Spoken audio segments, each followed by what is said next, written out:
All right, here we are. We're live on the Metal Voice with the Metal Voice. Well, the hard rock and metal voice, the Queen of Scream, Darby Mills. First time on the Metal Voice. Look at that. Look at that. You know, it's interesting because I wrote ex-singer, former singer, and everybody goes, no, she's the original singer.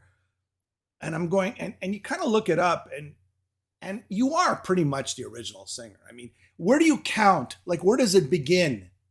Like, personally, I think it's the first EP or the first album. Whoever's singing on that, that is the original singer. Your thoughts? You know what? Denise was the first singer in the band, so you can call her the original singer, just like Matt Fernap was the first drummer in the band, so he would be the original drummer.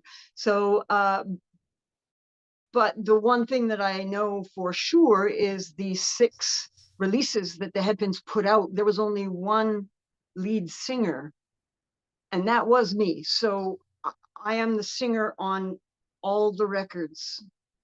So That's the only I thing I will can make I will make the with call a right now. absolute.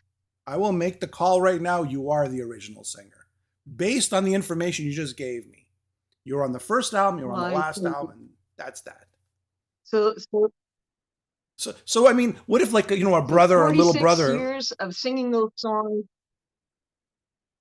Yeah, yeah. By the way, it's still getting a little choppy, but Go we'll ahead. work with it. It's getting a little choppy, but it's going.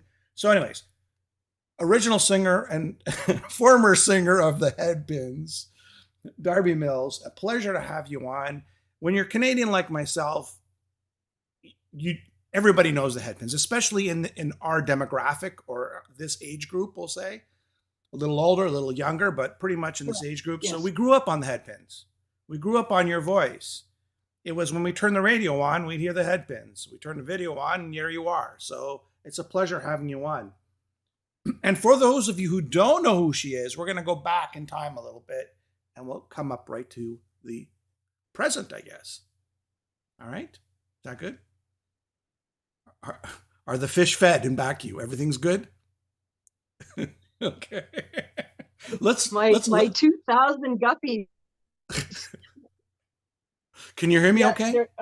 I used to have yeah, you stopped once or twice, but like you said, we'll make do. It's all good. I can only hear half the time anyway, so Really? Okay. All right. Okay, let's start from the beginning. no, that was a joke. Okay.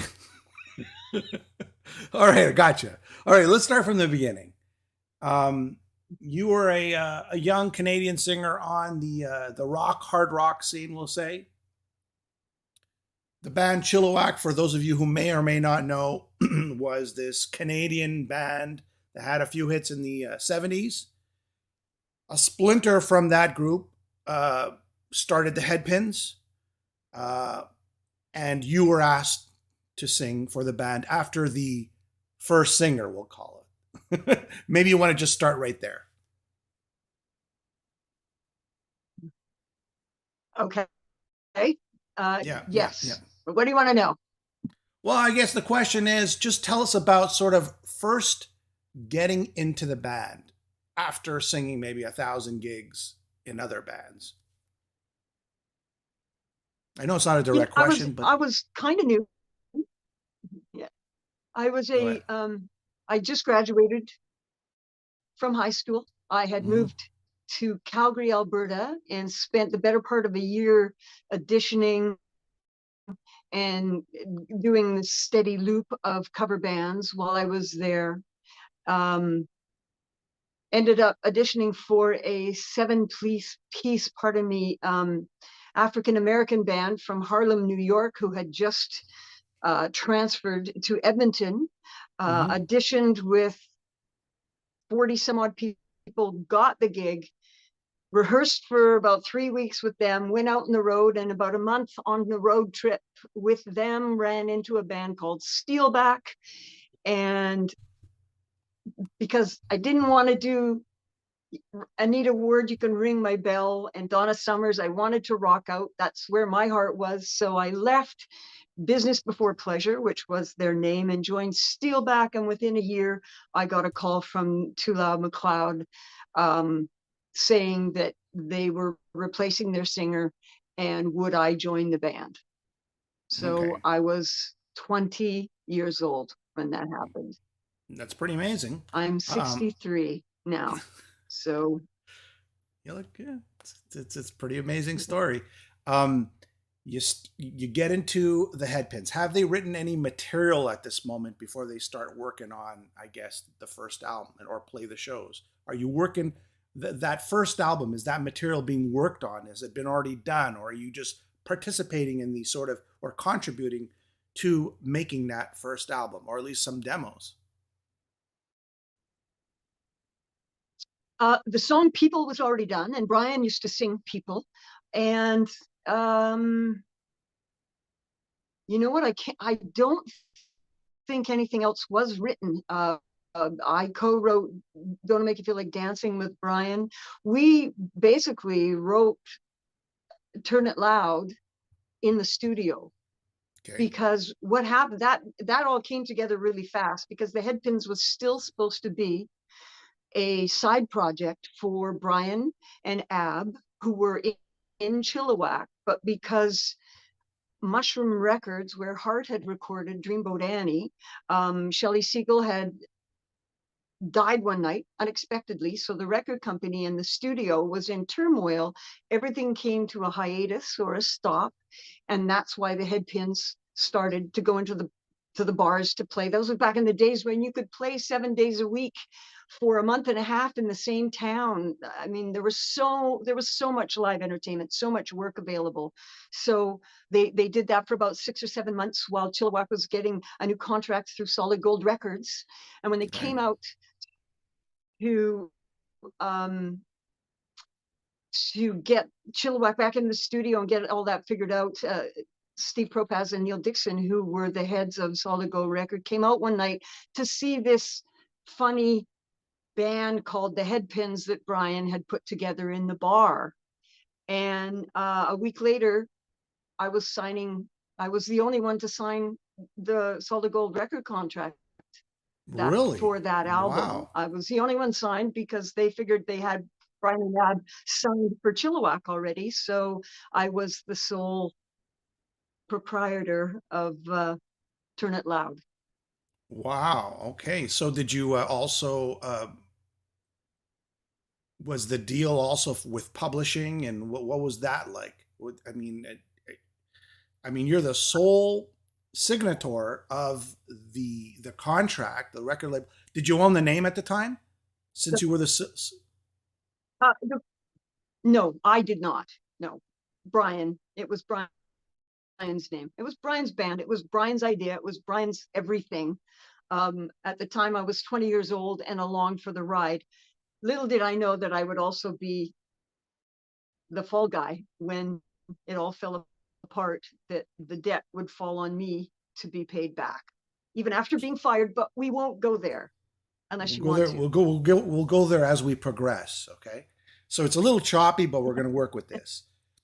I just like to get it straight. So you sign as a sole proprietor, or as a corporation. I would think you put your name on the line, right? I signed the contract. Yeah, I was the only one signed to the Solid Gold Record deal Okay. for the first So album. for the first album. After, yeah, after that, we ended up doing a Lock Up Your Sons tour without Brian and Ab, and then we got on the Kiss tour without Brian and Ab, and we were knocking it out of the park, and we ended up coming back on tour. I think it was with the Lock Up Your Sons, which was Toronto, and Mm-hmm. myself as a headpin. And Brian and Ab came out to the Memorial Arena in Vancouver, and they saw that the crowd was just going wild. And it was right after that that they left Chilliwack and reformed or rejoined the Headpins full time. Wow, this is pretty amazing. So, so you sign the contract. The band's not under your name. Of course, you're young, and not all of us know what's going on when we're young, right? We're a little naive. you're doing all the work. You've basically wrote from the first album. How many songs did you co-write? I could see you don't to make you feel like, winning, keep walking away. Were there any other songs that you co-wrote on that first album that you weren't credited for Nope. that you remember? No. No. Nope. There were some songs that didn't make it on the album that I wrote a little bit with, but Brian had a publishing deal, and he needed to write songs, and so he'd throw me a bone every once in a while and let me do some writing. It is something that I learned later on when the band tried to reform after we'd broken up. 4 years later, we did a reunion tour with Brian and Ab, and an American label wanted to jump on and they wanted to sign us again. And by that time, I'd been in the business for 6 or 7, maybe 8 years. And I realized that then how you made money was being a writer. So I said, I'll come back, I'll sign up again, but I want the ability, or at least the opportunity, to participate in 50% of whatever goes on the album. Not that I would get 50%, but at least the ability to contribute. And that was one of the main reasons why I didn't reform with the Headpins in 98, because I was told absolutely not. So Okay, but just going back, my chances of making yeah, money, yeah, I other get than it. Absolutely. I hear exactly what you're saying. It makes sense. But going back to the original album, the first album, the video, this iconic video that probably is instilled in all our young Canadian minds. Well, now they're older, but tell me about the process and the concept when you created that video. And this wasn't the MTV. MTV wasn't as big as people thought it was back in '82. You would catch these videos on these sort of the offbeat channels, or as a sort of like an hour during, I don't know, CBC or whatever the case was. But tell me about the making of that video and the concept. Well, that was Doug from Doug and the Slugs. He was doing a lot of video work at the time, and also managed by the same manager that the Headpins had at the time. And he got called up, I'm assuming, by our manager and said, why don't you do this video for the Headpins? And so that was his concept. Doug came up with it. And again, because Brian and Ab were still secretly part of the band, they weren't in the video at that point either. Fascinating. So when was the video released? Was that before you started the tour, or before or during the tour? When was that video released for that song? You know what? I can't answer that. I can't remember if they were, one supported the other, or if it was. You know what? I cannot give you a solid answer on that. Around the same time, I'm assuming, because yeah, we only got one video per record back then, which didn't help at all, because at the time videos were taking off, MTV was taking off, Much Music was taking off, because it wasn't much after that our road publicist, or our publicist, Denise Donnellan, left to join Much Music. Oh, and yeah. She did her show on Much Music. So they were fairly established by the time she left. So yeah, you know what? In all honesty, a lot of that is a blur. We did 3 albums in 4 years. Yeah, that's a lot. And tours. So I guess what I'm getting at is that when you started touring the first album, was the momentum slowly building and building and building? And of course it was, because you sold something like it went platinum, the album in Canada. What about the US, where I think there was, what's that? 2 yeah, times. It went double platinum. It was at the time, which was 1982, I guess.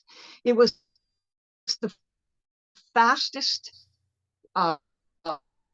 homegrown Canadian recording or album. In the days, I say this a lot, when you actually had to leave your house go to the record store and go through the records, find what you wanted, buy it, and take it home. It wasn't to just open up your phone and download it. It was when people actually had to move, Get off the move to couch. pick up your product. A very, yeah, get off the couch. Yeah, for sure. Yeah. And at what point? So you're starting the first tour, and was Kiss the first tour? You just played a few shows, right, in Canada with Kiss. What was that like? No, Lock Up Your Sons was the first, and then right after that was Kiss, and we did, I think it was 6 shows in total, and it was, are you kidding? It was incredible. I was seeing Gene and Paul without their makeup on. I went when I was in high school. The guys that I hung with that were in bands were Kiss fanatics. I never quite understood the Kiss thing Mm-hmm. until I found out I was going to go on tour with them. And there I was sitting having dinner every night across the table from Gene Simmons without his makeup on. It was quite an experience, and I left enough of an impression on Gene that a year or two later he was on tour. Kiss was on tour over in Europe, and they came across, or else they were on tour with them, Helix. And Gene went up to Brian Vollmer and said, "Hey, you know that chick from the Headpins? You know her? What's she all about?" Or whatever it was he asked, right? So I tell that story with great passion because to leave an impression on somebody like Gene, that's an accomplishment. That's a feather in my cap that I'm not going to drop anytime soon. That was the tour when Vinnie Vincent was the guitarist. If you remember that, I guess a lot of people didn't know who he was at the time. I don't know. Did you speak to Kiss other than having dinner with Gene? I mean, did you interact with Vinnie and I guess Eric Carr back then? Because both those guys went uh, off. No. yeah, nope. They were not overly social, but Vinny, that was his first tour, and he was having a bit of a time. And I remember, I think we were in either Montreal or Quebec City, and we got there for our sound check, which would have been directly after Kiss. And Gene was on stage with Vinny. Sorry, Vinny, I'm telling it again. And he's like, "You walk up on stage and you stand there, give him a growl, walk up, and then turn around and walk back." And I'm like, wow, okay, stage presence 101. So that night, people who were there might remember, it was the tour where they had the big tank with the risers on the side that looked like the tracks of a tank, and then the drum riser rotated with the big barrel out front. Well, Mm-hmm. he jumped off. He jumped off one of the tracks, and of course they're wearing platforms like this, and it twitches. So he does one of Mm. these, boom, into the barrel, and it's just like, oh my god, because I'd never seen an accident on stage before. I was still green enough, other than my own, that I'd never seen a pro have an accident like that. And I was just like, oh, that poor guy, especially after getting stage presence 101 that afternoon from Gene, right? But it was like, okay, I guess you can go up and make mistakes. We all do it. So that was a wonderful evening. Not so much for Vinny, but for anyone looking for a laugh, I guess. Back then, Kiss Creatures of the Night was a sort of hard rock metal comeback for Kiss. I know the audiences were soft for them, probably not for the Headpins, because you guys were kind of on the up and they were kind of like coming down a bit. So it must have been an interesting dynamic for the crowd. I would suspect you probably got a bigger applause in Montreal than Kiss did back then. I mean, I'm just speculating here. I wasn't there. I have friends who were there. Where we did get a bit bigger applause is Mm. years later when we went out with ZZ Top.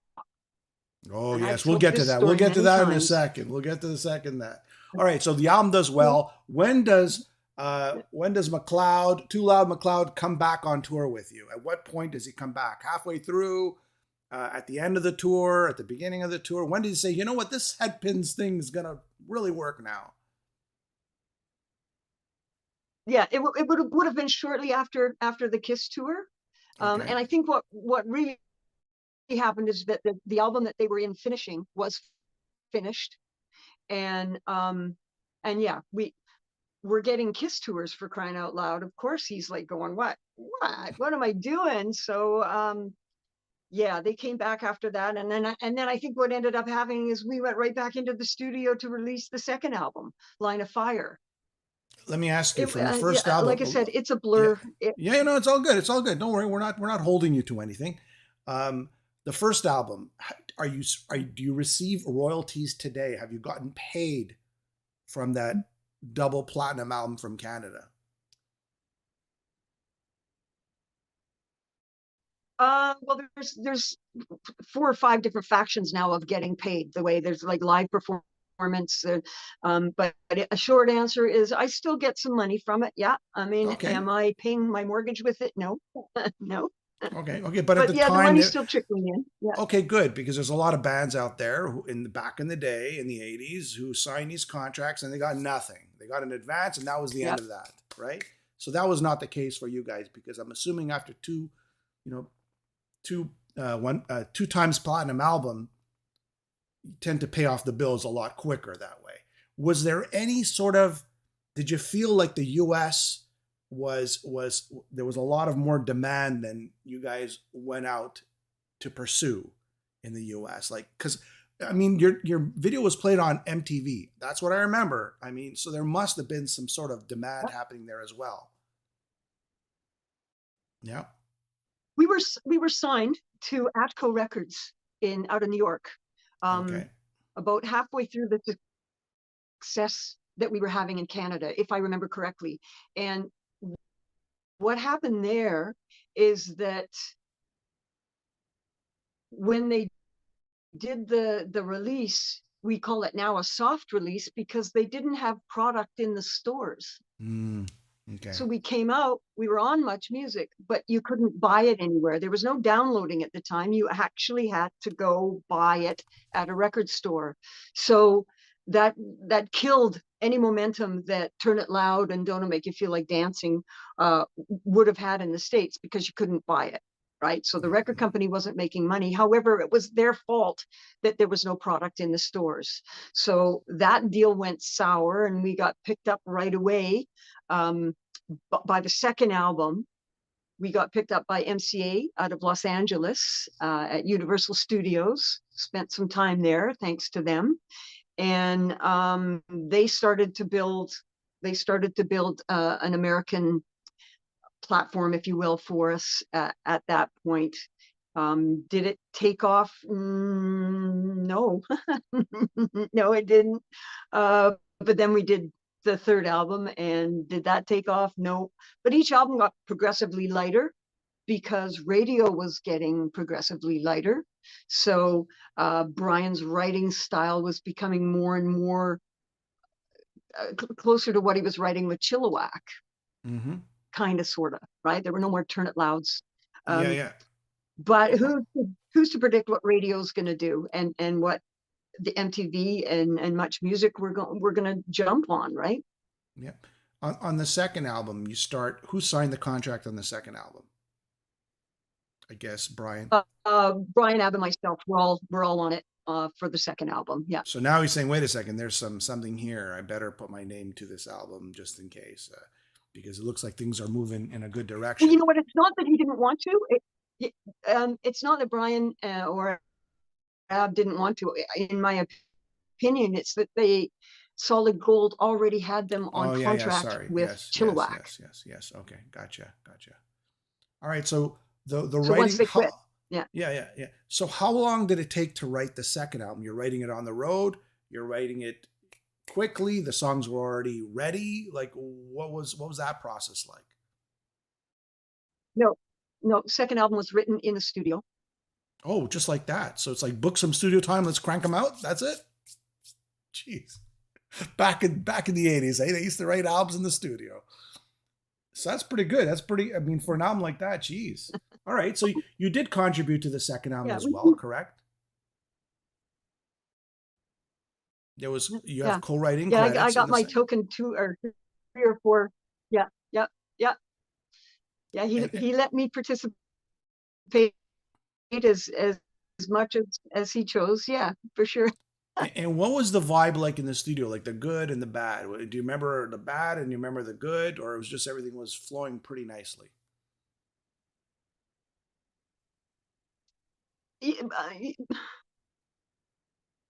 It was the same four people in the studio or five all the time. Or we had Pat Glover was our assistant engineer.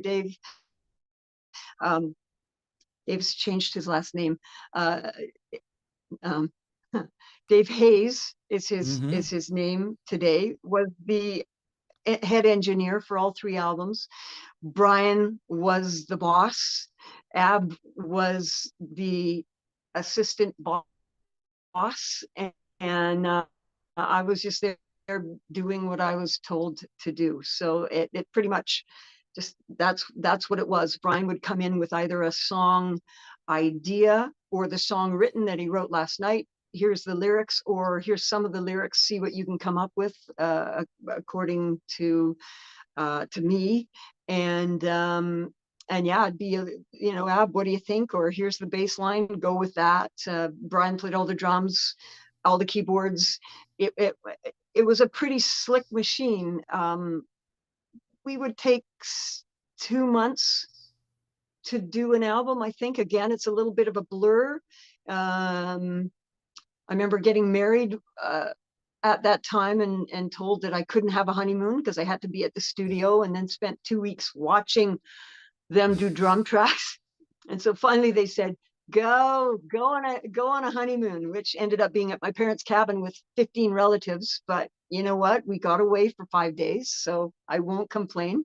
Um, yeah, and Were then it you was that's done. was The it album was it will be a out in 2 months. were you just like a hired gun in a sense, or were you part of a fourth or a fifth? You know, legally or on paper or verbally at least. Oh, on paper I was signed.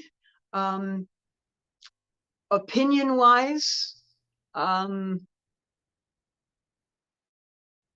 I had one. Doesn't mean it really meant a whole lot, but I kind of get it. He was an experienced, self-taught. He was a success in his own right, and he had a plan, and he knew what he was doing. And I was this stupid 20-year-old coming in, Well, don't and it say was like, do what stupid. you're told. Naive, naive. And so, well, uneducated in the industry, naive in a lot of ways, but I still had opinions, and you know, it was an interesting dynamic, but yeah, in the end, the debt ended up being mine. So I guess I was signed. You were signed, so you were okay. So you're one fifth or one fourth at the time. I'm not sure of the band how many members there are at the time. If keyboards counts or Three, not, three people. three people. Yeah, three. So you, Yeah, Brian, and Ab. Is that it? correct. Okay. All right. So the tour. You go on tour for the second album. What's the momentum like? Are things even getting bigger? Are people really loving the headpins? Yeah, I think at that point, I can't remember exactly. I know we did one tour where we were the headliners. And funny side note about that, we ended up with a bunch of gear from, it was either Trooper or Chilliwack. I can't remember. Mm-hmm. And we built I had nothing to do with it. The crew went and built this massive H that held all our lights, like 150 par cans, the big old fashioned par cans, with a like a 2 foot scrim around it, which is a skirt. Mm-hmm. And the beginning of the show would start with the H down so you could see it was an H, Mm-hmm. and it had a chaser system around it. And then as we'd go into breaking down, it would rise up. The stage would fill with smoke or dry ice. It would rise up, and then you'd see all the lights underneath. Unfortunately, this was our headline tour, and I think it was for the second album. Um, they built the H so big, out of the 20 shows we did, I think we only managed to put it up 4 times. Spinal Tap moment. That's what we call it. The H was an Like, A. are you kidding? Are you kidding? Nobody measured. Nobody measured. It's a And Spinal Tap I only moment. have one. Yeah, I only have one picture of it. So I've asked this for 40 years. If anyone has a picture of the H, please get it to me, because I'd love to have that for my archives.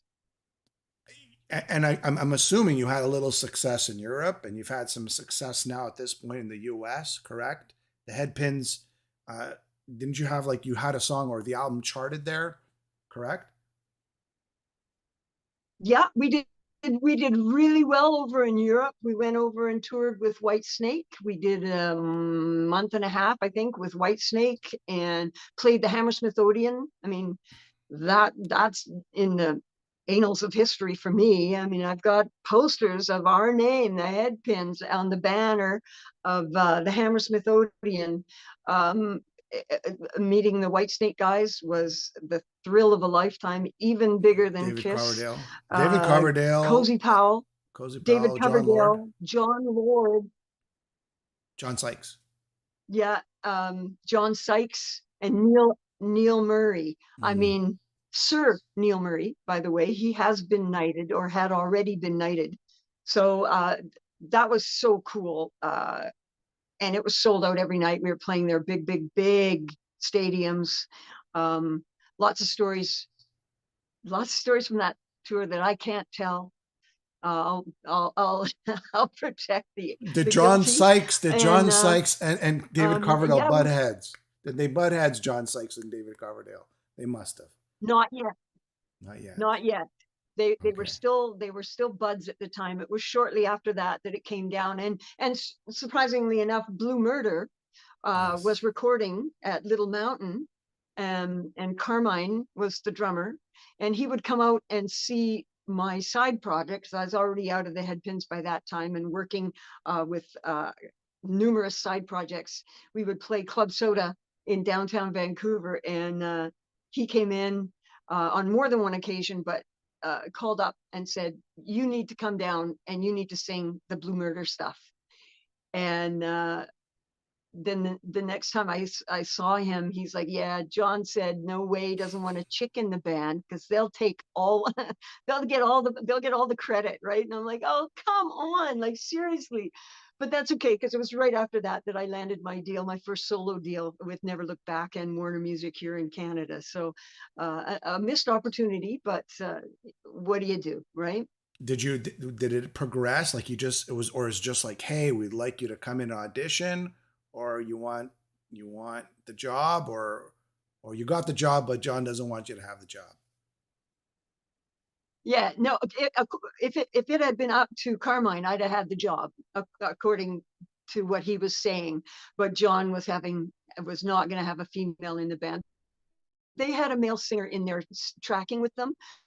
They weren't sure if they were going to hire him, and then John ended up doing all the vocals for that album. And I think they did another album after. I kind of lost track, but um, yeah.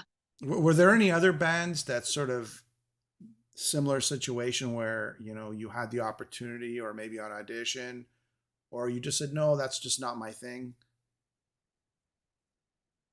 Um, after my time at the Headpins was over, and I had retained the Headpin deal at Warner Music in LA, and they sent me over to Europe, where I recorded 6 tracks, 3 of them at Eel Pie, which is Pete Townsend, used to be Pete Townsend's studio. I had Tony Levin playing bass. Mm-hmm. The producer was Greg Walsh, who was one of the producers from the Tina Turner album, Private Dancer. Yep. It was an all-star cast playing on this, but unfortunately, halfway through, the A&R man who had signed the Headpins and in turn retained me as a solo artist got fired.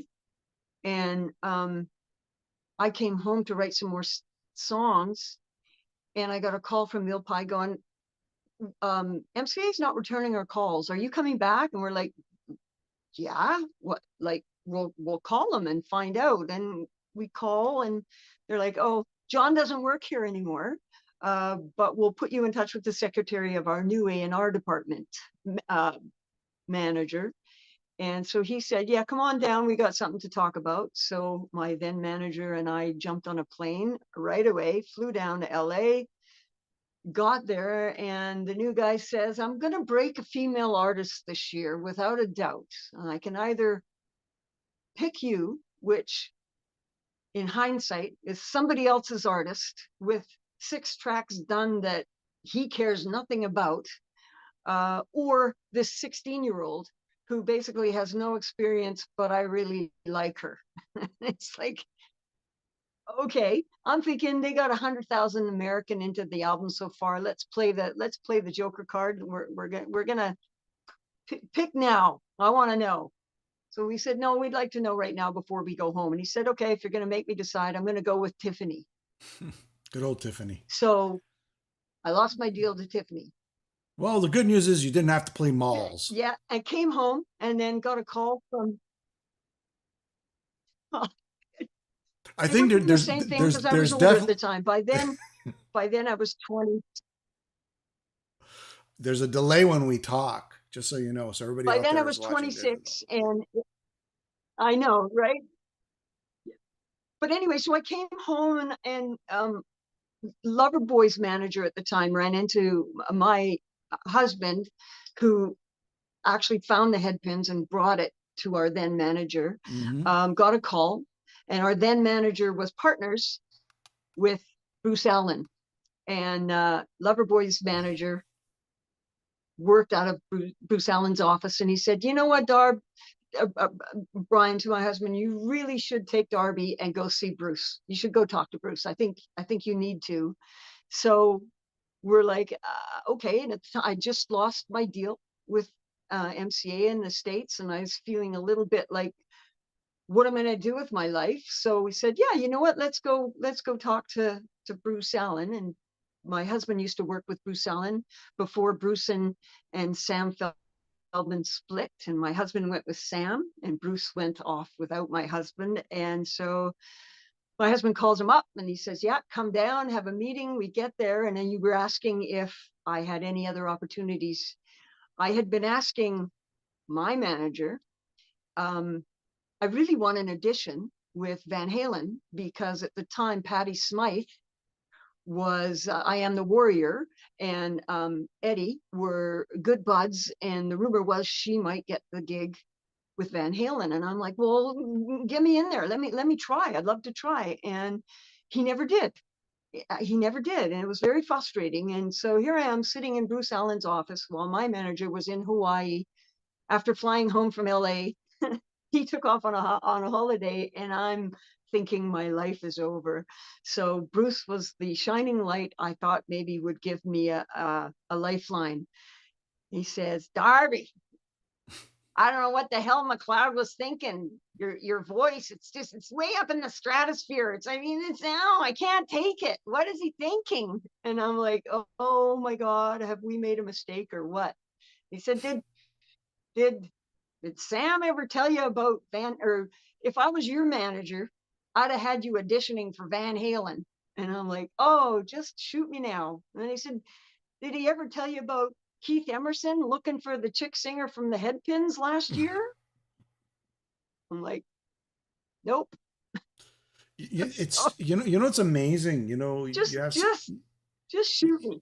Yeah. It's amazing that, somebody with such a phenomenal voice, and then you see the big stars that make it, and a lot of them, they're weak, and they don't have the talent, they don't have the gift. And it's frustrating to see somebody who does not get the opportunity. It's all it is, the opportunity, right? At the end of the day. Sass Jordan, I think, auditioned for Van Halen and a few others as well. So I guess she had a better manager. Is that what it came down to? Yeah. Or one that was willing to let her go.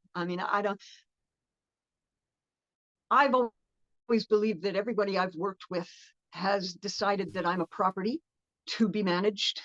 And yeah, I just didn't go with it very often. And that's kind of why I'm in the position I'm in right now. No, it's okay. It's okay. Let's go back to the timeline now. Now we're on the third album. right? You've toured with Whitesnake in Europe. You've toured with Kiss on the first album. You're on. At what point? Okay, so then the ZZ Top tour happens, and is that before the third album's released or after the third album's released? ZZ Top was, I think that might have been 84, and then the Whitesnake tour might have been early 85, perhaps. Yeah, I think that's the Whitesnake was definitely after ZZ Top. Yeah. And so it was ZZ Top who threw you guys off the tour before Whitesnake, correct? Yeah. Yeah. So it had to be the other way around We were at the highlight. We were, because you wouldn't have been in the band. Which did. So you're Whitesnake in Europe, and then you toured with ZZ Top. Oh, that's right. Yes, that's right. Yes. Correct. You're absolutely right. That's right. I do my homework. So Whitesnake was, well, good on you. I said it's a blur. So yeah, okay. Europe must have been 84 then, and then 85 was the Afterburner tour, and yeah, we were getting, the crowd was going just freaking wild after we played, which we were only doing like a 35-minute set. That's all they would give us. And so we were missing tons of the songs that people were used to hearing us play. We'd leave the stage and the house lights would go on immediately, bang.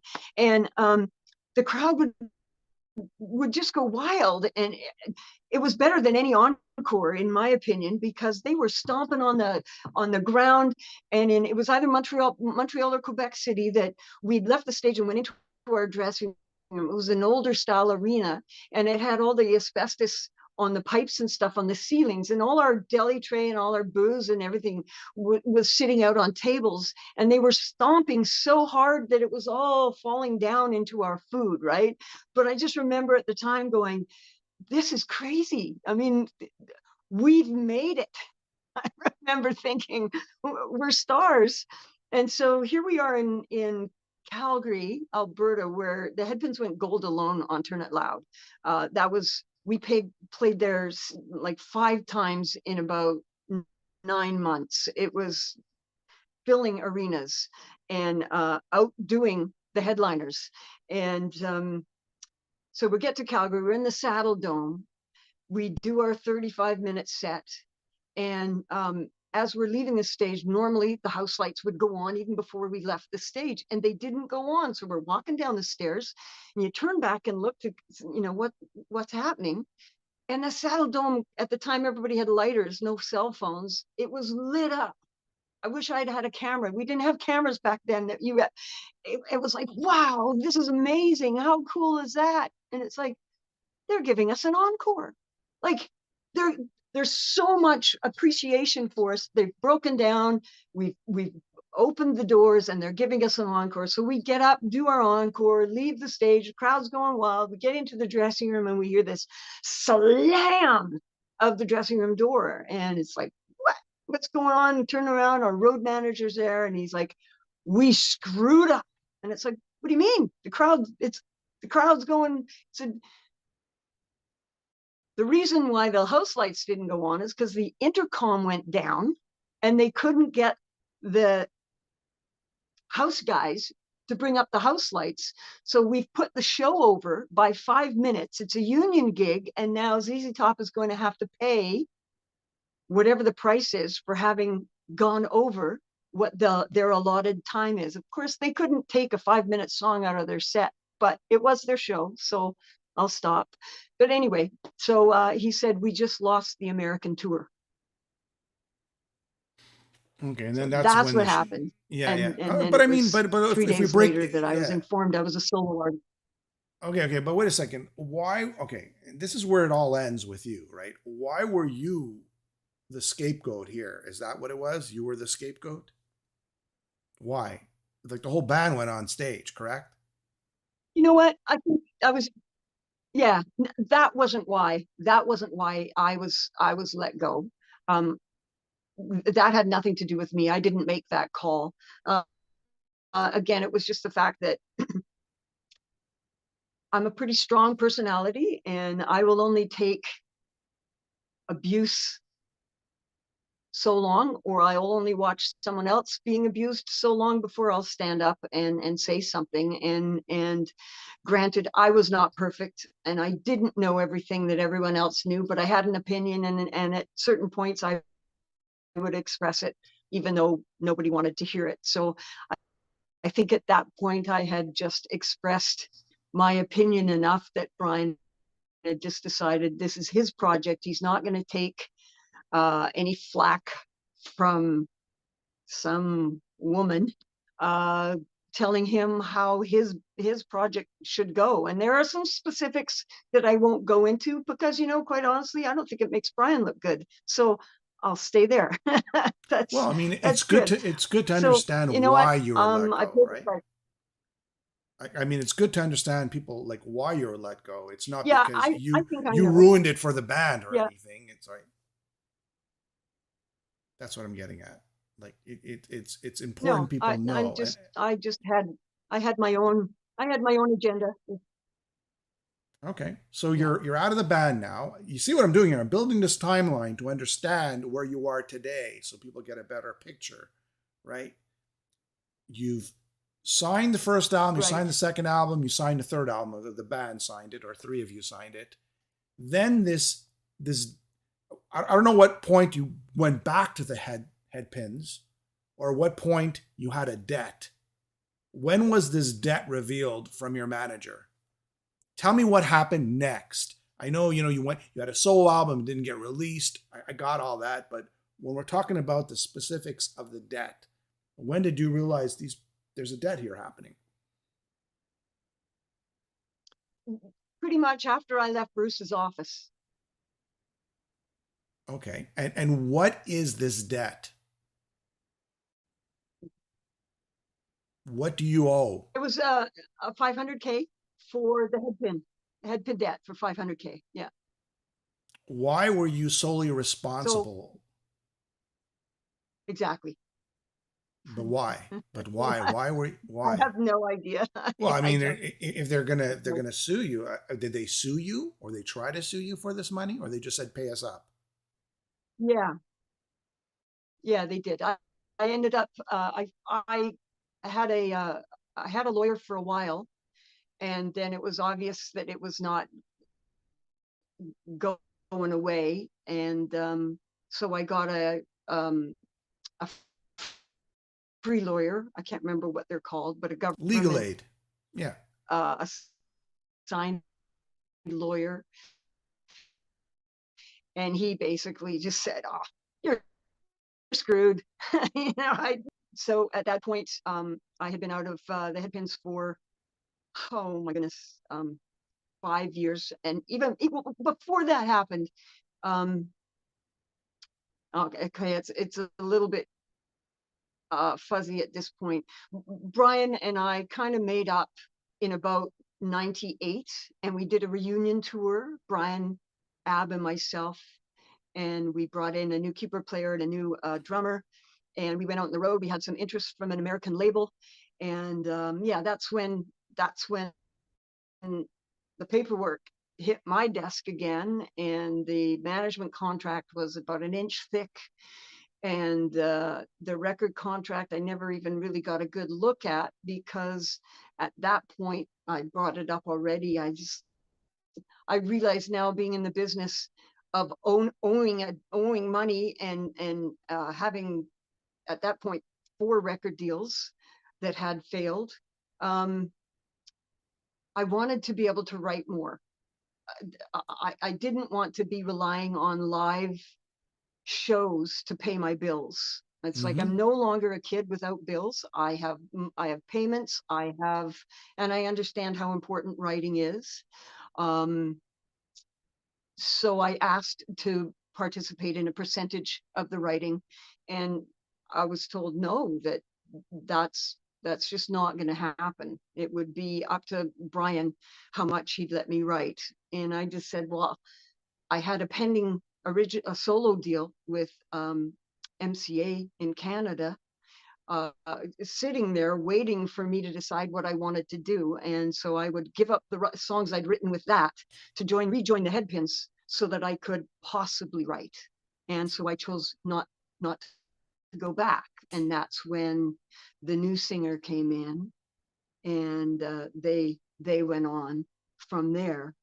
So But pause right there. Just I'm yeah. And still then what was the this is next question? no, there's no next. The question is, I'm still trying to understand this $500,000 debt. This bothers me. They're sending you, like, what is it? Was it touring expenses? Was it production of the album? Was it coffees and pizzas for everybody while you were recording the album? Was it the manager claimed he never got paid? And why were you the scapegoat? Why were you the only one responsible for this? This just blows my mind. And that's a lot of money, 500,000, Yeah. 15, 20 years ago, right? Well, my solution was, when I turned down the Headpin, the new deal with the Headpins, to my former manager, was, you know what? Okay, let's stop the lawsuit right now. I will offer you what you were paying me on Headpin albums, which was 1 point. And he wasn't having any of that. Is this guy still alive? He's very, very wealthy and very big, and manages some very big artists. Yeah. Okay. All Yeah. right. You know All right.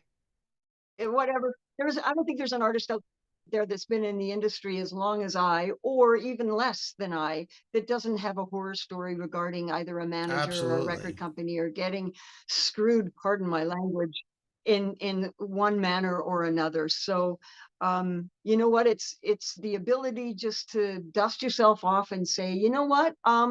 This is my life. I've committed 45 years of my life to music and being a performer, and I think that I deserve the opportunity to keep working. So that's what I'm working towards, is the And ability that's to the good try attitude. to That's continue to yes. work in this business. That's a great attitude. I guess what really bothered me is why you're the only one responsible for this debt. That was the part that really bothers me. But we move on.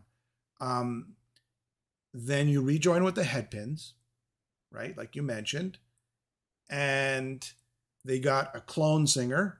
Okay, they got a singer, but we'll call her. They got one singer that I've heard that I saw the live feeds. No offense to her, but you still are a better singer. And why? I guess the biggest question is, what's this dispute now about them sort of taking shows from you, or promoters not booking you? That's my curious. Now I'm curious about that. Now you can answer that if you don't want, but I'm curious about this. Is this sort of just and promoters are businesses and they could choose whatever they want to choose and whoever they want to choose. But is there some sort of legal threat, or is it just basically, look, buddy, just don't book her, book us? Um, this could possibly get really, really messy in the future. It's been 7 years now since I decided that what was happening with the last version of the Headpins that I was part of had become, again, I've mentioned this before, I was a possession, I was a property. And it was so frustrating. I couldn't work in that environment anymore. And not only had I lost my mom, who I had been caring for my mom and dad for 3 years when she passed. 6 months later, my husband had a heart attack and basically flatlined in our driveway in the ambulance. They broke 10 ribs, bringing him back to life. And I Jeez. just went, you know what? I uh, I don't know how much time. Mortality just became a real. It's like, we're not here forever. Just like that, my husband I could have lost my husband. Mm-hmm. And I did lose my mom. And here I am, going out on a road, working with an individual who had taken over the identity of the Headpins, and every decision that the Headpins was made for. and it didn't coincide with what I saw in the future. That they were okay just being what we were. I was I, I wanted to expand. I wanted original members that are still in the band. Neither of them had a solo contract, have done a solo album, have done anything outside being a part of a band. I had the experience, I had the knowledge, but I was being told I didn't know anything. I didn't have an opinion, and I was just tired of it, and realized that if I was going to do original songs, if I was going to collaborate, if I was going to try to be more of an artist than someone riding a coattail from 45 years ago, I had to sever the ties. I had to do it because my ability to do it within the Headpins was non-existent. So I left, and it created a situation that is very unfriendly, and they, again, I'm not going to name names, but if anybody knows the inside story, they know who I'm talking about, unfortunately. So I'm butt heading against this individual who has acquired in the past 25 years of not only booking the Headpins, but the other acts that he's brought into his fold. He's developed a lot of clout and the ability to say to a festival, you want my bands or not? Yeah. So, and I, unfortunately, as you saw, it's even gone to interviews now. You can't interview her. So or we can't I bit interview my his tongue bands. Is that it? for 7 So, years. because I was trying to figure out, okay, what is she talking about? Threats towards interviewers? Like, I don't know. To me, it's like I don't know. I thought we had a Canadian Constitution, and we were allowed freedom of speech and freedom of expression and freedom of the press. So I mean, this is completely unconstitutional if you ask me. But he can say whatever he wants to Yeah, say. It's I his well, right. and I'm pretty sure. Yeah, so I just keep moving forward, one day at a time, one step at a time, keep producing new music. I've learned how to become a video editor. I'm loving that. I've produced 5 videos at this point I over saw your COVID. videos. They're really good. Reinventing yet again. Thank you. Great editing job. The new one that's coming out, I'm collaborating with a label out of the UK, and they're sending me tracks to sing on, and I'm doing videos for those tracks. So this new one called House of Shadows is my best work yet. If not vocally, as a video editor, I'm so pumped, and I want to release this so bad, but I have to wait for the okay. And it's like, but you know what? I've been fighting the boogeyman my whole career, and not that I enjoy it, but again, 45 years in, I'm just going to keep putting one foot in front of the other, and hopefully, and I hate the fact that I'm having to say these things publicly, that we can't solve them behind the scenes, but it's right now costing me greatly, acquiring work. So what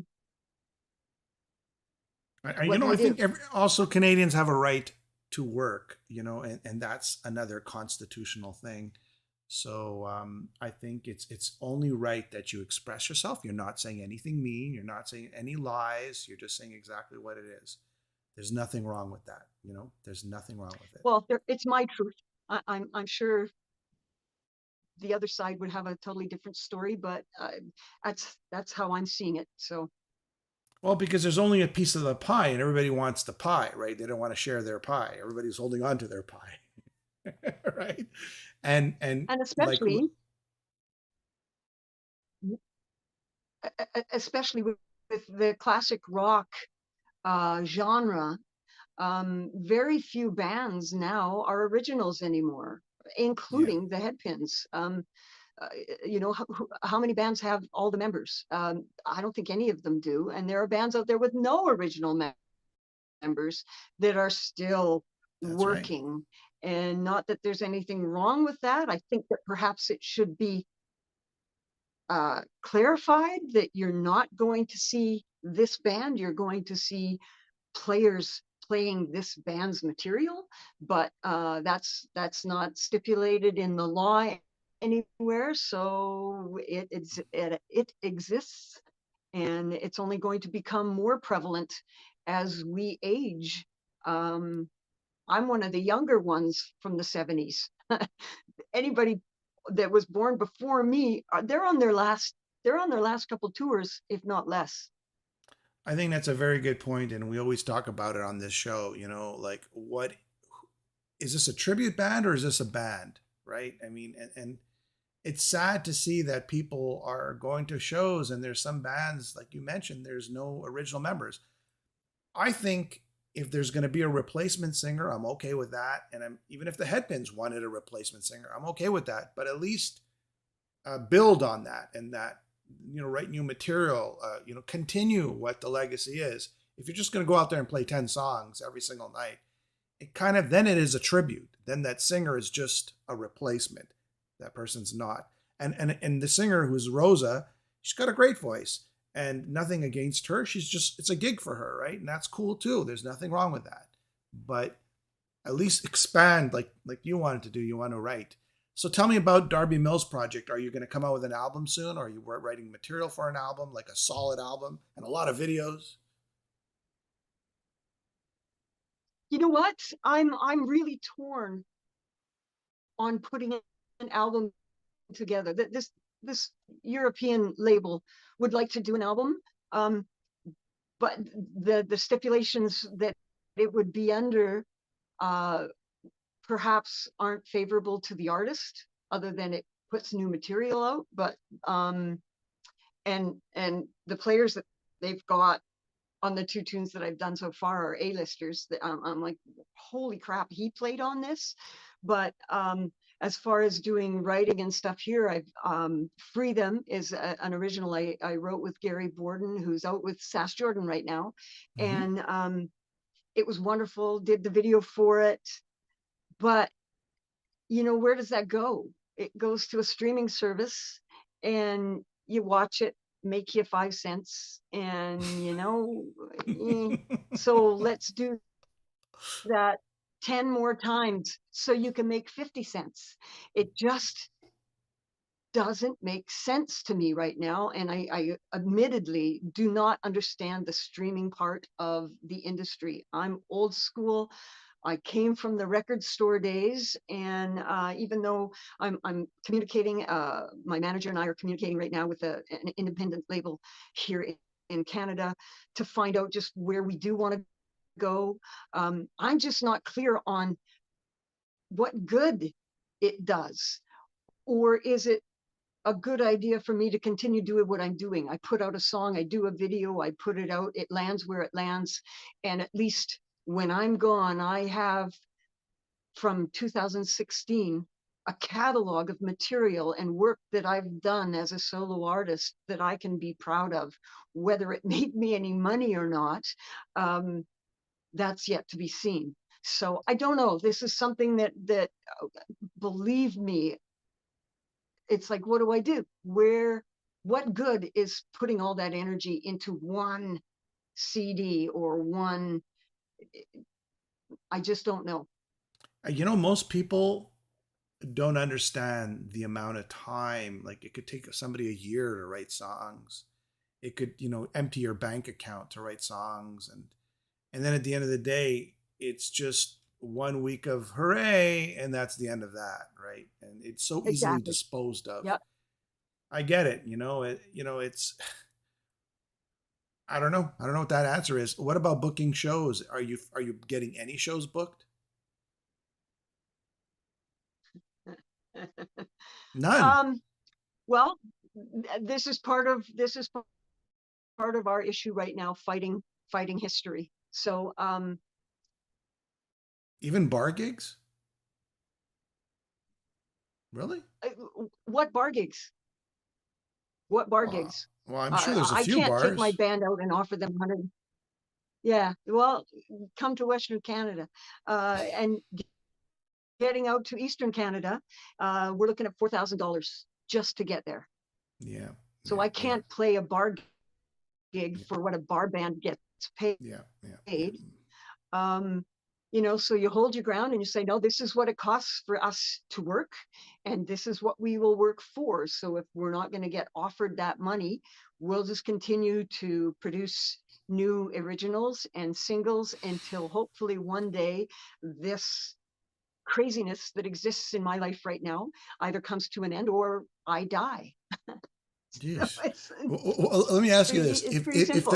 if the people who manage the Headpins today, we'll name names, if they called you up, they go, "Look, we're gonna fair this all out. Everything's gonna be fair. You know, everyone's gonna get their fair cut. We're not gonna dismiss you because you're a woman or you're the chick in the band. We're gonna treat you as an equal." Would you go back to them?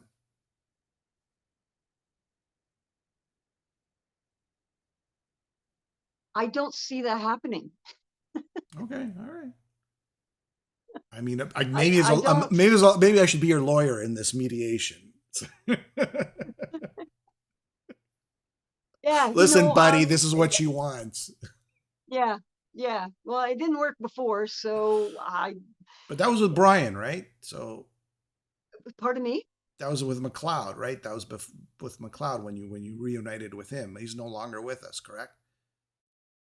Correct. And so yeah, now it's a different man at the helm, and he's got his agenda.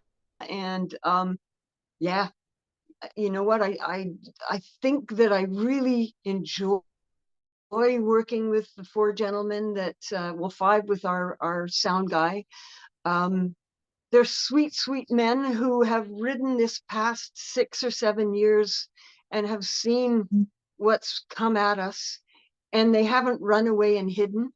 They've been supportive, and I'm really grateful for them. And so I'm hanging with them, and we're going to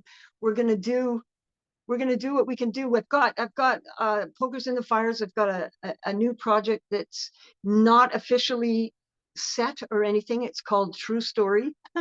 Mm-hmm. um, and it's going to take a completely different uh, run at the entertainment industry. In other words, if I have been crippled from playing the shows that I've done for 40 years, rather than taking my ball and going home, I'm changing balls. And I've got this other project that's in the planning stages right now. And again, like this UK label that's working with me, and this new song that I can't wait to put out. I got things going on, and I'm happy about them, and I'm proud of the work that we're putting out. And again, love these new men in my life, and basically I'm happy. I just wish that whatever turmoil that's I coming got from an my idea. past I would got an calm down. idea. Headpin. Want to hear my idea? This is what you do. You ready? All right. Take some notes. You team up with other sort of level players, like other bands that have recognition like you do, like 4 or 5 of you, and then you go to the festivals. You want me? Well, you got to take all these people too. Hmm? If I fire with fire, um, yeah, it's all legal. There's nothing good wrong with luck with that. that. I Hey, know. do, Unfortunately, yeah. do you know Thor? Thor lives around your parts. You know Thor? John Michael Thor? Um, I know a couple of the people that work in his band. Yeah, Yeah, Thor's a good friend. He's a sweetheart. yeah, yeah. All right. So, is there anything else you want to promote? Um, uh, oh, I make jewelry. I started making jewelry There you just go. before my mom passed away as just something fun. And I'm happy to say that I've sold over 600 pieces at this point. Hey. And it got me through COVID. It's kept what I realized, one of the reasons why I was so unhappy in the last 10 years with my former band was because I was not being creative. I was stagnated. Mm-hmm. And I started making this jewelry, and I gotta say, it's saved my sanity. That if you're a creative soul and you're not creating, you do stagnate, and it can become it can form a depression.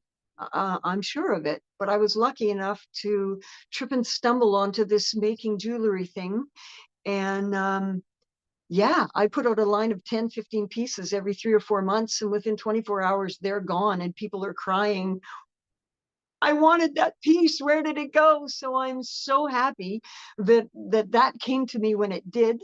I'm loving doing that. So that's also on the website, is where it's sold from, darbymills.com. Not sure when the next line will be out. The last line was like 2 weeks ago, sold, gone. I have been so busy doing these videos, and with this new project, True Story, I've got an hour, basically a mini movie that I'm doing. So I am going to be extremely busy doing editing, as well as a side project that I put together here in the Okanagan. There's so many wineries here. And when I heard bands like Melissa Etheridge and the likes are playing these wineries through the Okanagan, I'm like, what am I doing not tapping into that? So I put a band together called Press Play, which is what you would do with a tape deck when you listen to songs of that Yes, era. You a would lot of press people play. don't So know we're that. called Press Play, and we do songs from the 50s and 60s, or yeah, a couple from the 50s, but 60s and 70s, great old tunes. ELO, uh, um, Lighthouse, all the way down to Sir with Love, from Lulu. Just very, very different from what I've done all these years. And it's basically my retirement as a musician.